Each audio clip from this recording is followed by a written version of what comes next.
여러분 안녕하세요. 코스모스입니다.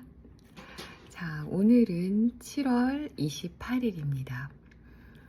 오늘도 무더웠는데 오늘 하루 잘 지내셨나요? 오늘 여러분들과 나눌 이야기는 민화는 민화다 라는 책입니다. 자, 우리 이야기로 보는 우리 민화 세계.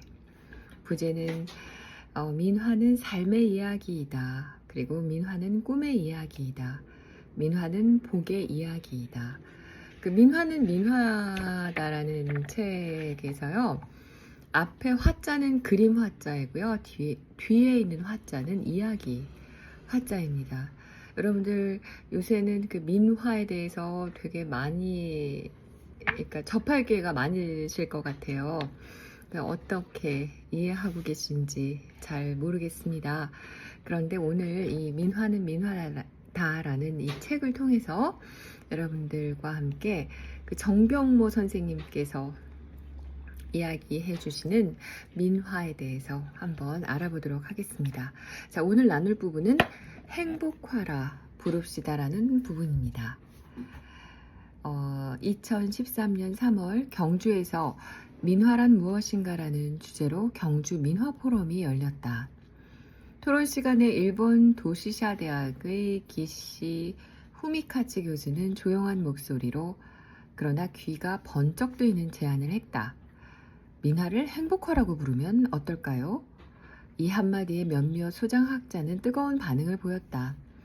어떤 이는 나에게 와서 교수님, 행복화란 말을 들으니 매우 행복합니다고 흥분한 감정을 전했고, 당시 발표자였던 김상엽 박사님은 경기일보에 행복화라 부릅시다라는 칼럼을 써서 기시 교수의 제안을 널리 알렸다. 행복화란 명칭이 세상에 던져진 현장이었다. 사실 나는 이보다 6년 전인 2007년 부산 박물관에서 열린 민화 전시회의 제목을 행복이 가득한 그림 민화라고 지은 적이 있다. 행복이란 키워드로 민화를 보려는 의도였지만 행복화란 말 한마디의 폭발력에는 미치지 못했다. 윤범모 교수는 민화라는 말 대신 길상화라는 용어를 쓰자고 제안했다. 행복화의 전통적인 용어이다. 그를 비롯해 이원복 관장, 윤열수 관장, 그리고 내가 기획의원으로 참여한 2013년 10월 가나아트센터에서 열린 민화 및 궁중회화 전시회의 제목을 길상으로 정했다. 윤범모 교수의 의견이 적극 반영된 제목이다. 민화에서 행복이란 무엇인가? 아니, 길상이란 무엇인가? 그것은 행복을 빌고 출세를 염원하며 장수를 소망하는 복록수의 덕목을 가리킨다. 행복이란 말의 전통적인 버전이 길상인데, 그런데 길상이란 말에는 기복적인 소망뿐만 아니라 착하게 살아야 한다는 윤리적 교훈도 포함되어 있다. 후한 때 허신이 편찬한 설문회자를 보면 길은 선이고 상은 복이라 했다. 착하고 복되게 사는 것이 길상이라는 뜻이다. 길상의 의미에는 윤리적인 선과 기복적인 복의 의미가 중첩되어 있다. 당나라 성현영은 장자에 나오는 길상지지란 문구에 대한 소에서 길이란 행복하고 선한 일이며 상이란 아름답고 기쁜 일의 징후이다 라고 풀이했다. 요컨대 행복하고 선하고 아름답고 기쁜 일이 길상이라는 뜻이다. 우리는 길상의 이미지를 통해 행복을 꿈꾸고 착하게 사는 일을 다짐했던 것이다. 민화는 밝고 명랑한 그림이다. 어느 하나 어두운 구석이 없다. 자연의 순수하고 따뜻한 오방색이 그림 속에 빛나고 그 속에 펼쳐진 이야기도 유쾌하기 그지없다. 특히 지금처럼 여러 가지 정치적으로 사회가 엇갈리고 경제가 어려울 때 무한 긍정의 민화가 우리 사회에 끼치는 순기능은 더욱 빛날 것이다. 조선이 쇠퇴의 길로 접어들고 일제 식민지 지배가 시작되었을 때에도 민화의 밝고 명랑한 정서가 어느 정도 역할을 했다고 본다. 나는 이 시기의 민화를 침울한 역사 속의 유쾌한 그림이라고 평한 바 있다. 여기에 덧붙여 민화가 갖는 또 다른 장점은 이러한 이미지의 행복을 염원하는 상징으로 가득하다는 것이다. 단순히 아름다운 이미지에 그치지 않고 인간의 행복을 추구하는 상징까지 중첩된 다원적인 이미지인 것이다. 최근 민화 모사를 하는 민화가들에게 왜 민화를 그리냐고 물으면 민화 덕분에 건강하고 행복해지기 때문이라고 대답하는 경우가 많다. 복잡한 서재를 그린 책거리가 있다. 탁자 위에 여러 책갑들을 중심으로 문방구, 주전자, 화병, 접시, 두루마리, 괴석, 도장 등이 어우러져 있고 탁자 밑에는 찻잔, 수박이 담긴 접시, 찻주전자 등이 놓여 있고 과감하게 사선 방향으로 검은고가 비녀처럼 찔려 있다. 이 책거리는 왜 이렇게 복잡할까? 사실 그림은 복잡하면 복잡할수록 복을 많이 받는다. 21개에 달하는 책갑과 문방구는 출세의 상징이다. 모란이나 작약은 부귀를 염원하는 꽃인데 이들이 화병에 꽂혀 있으면 가정이 부귀하고 평안하기를 바라는 의미다. 괴석은 장수고 씨가 보이는 수박은 다산의 상징이다. 그러고 보면 이 그림은 아들을 많이 낳아 학문에 정진케 하여 출세하고 부귀하며 평안한 가정을 꾸미며 오래 살라는 축복의 의미가 충만한 이미지다.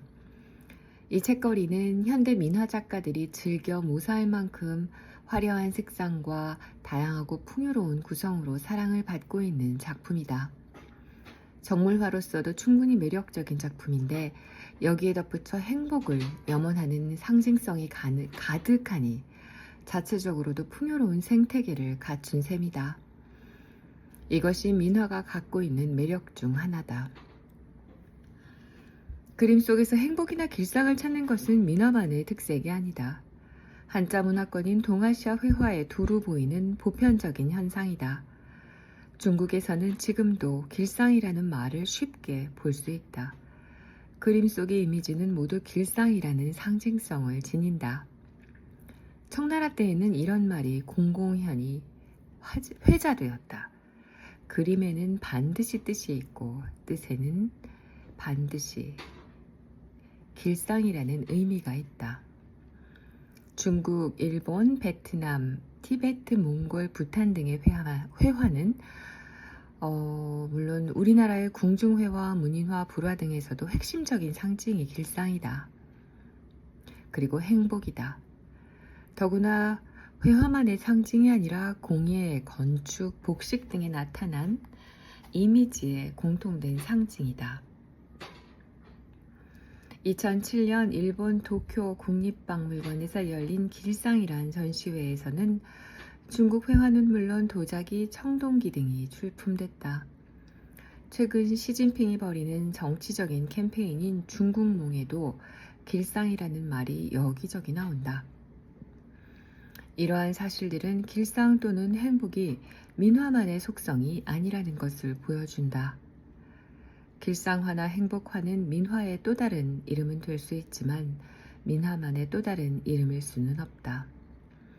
행복화나 길상화는 엄연히 민화와 다른 분류에서 나온 개념이다. 민화가 궁중회화, 문인화 등 신분에 따른 분류 개념이라면 길상화는 벽사화, 감상화 등 기능에 따른 분류 개념이다. 길상화는 동아시아 미술의 보편적 특성이다.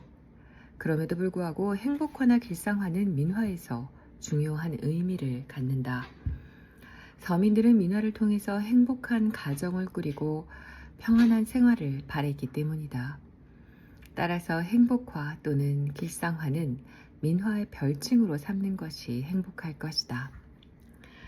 네, 오늘 여러분들과 민화가 가진 의미 중에 하나인 그 행복에 대해서 나누어 봤습니다. 기회가 되실 때 한번 그 민화에 관심을 가져보는 것도 좋을 것 같습니다. 자, 여러분 오늘도 즐거운 편안한 밤 되세요.